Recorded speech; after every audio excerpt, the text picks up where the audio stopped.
a science teacher over here. My name is Lena. Alright, so first I will introduce to you each and every individual component part of this setup, and then later we are going to understand what the setup is for. Alright, so first we are going to start with over here we have our spirit lamp, or you can say the spirit burner. Alright, we have a tripod stand over here, a wire hose. Right? This is called a round bottom flask. Now, a round bottom flask is usually used for heating. Right? And then on the top over here we have a mercury thermometer, right, to show us the temperature, which is very, very important in the setup. Okay?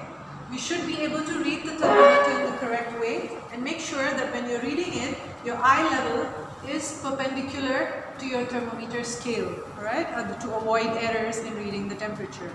Now next, what we see over here, we have a Liebig condenser. Now inside the Liebig condenser, there is another tube that is going to carry your steam or your gas in that matter. Okay? So what does the Liebig condenser do exactly? The Liebig condenser has the function of condensing any gaseous substance that you have. So how does it work? Alright. Here I have my the inlet of cold water. All right, that cold water is going to be fed into this.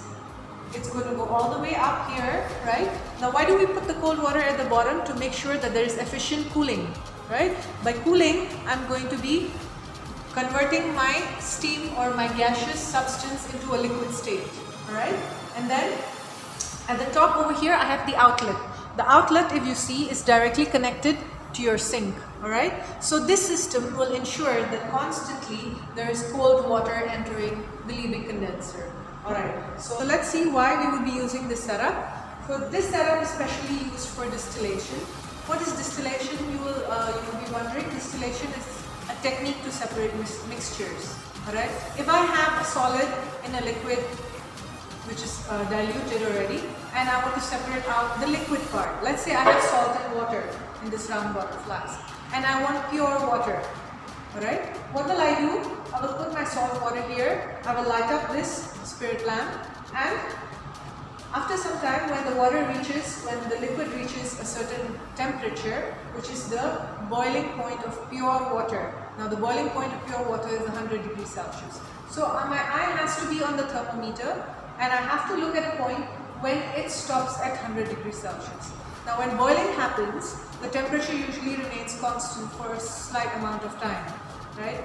And during that time, I have my steam, in this case, will go through my inner tube, right, which is surrounded by my cold water in this case, alright. It will condense, and using this beaker, I'm going to be collecting my pure distilled water, right. This distilled water is indeed very pure, because we know that impurities usually change the boiling point of substances. So yes, one way in which you can ensure something is pure is by looking at its boiling point.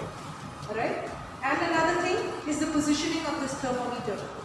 The positioning of the thermometer should be kept at a right place over here. So the steam that passes through and goes into the Liebig condenser has to touch the thermometer.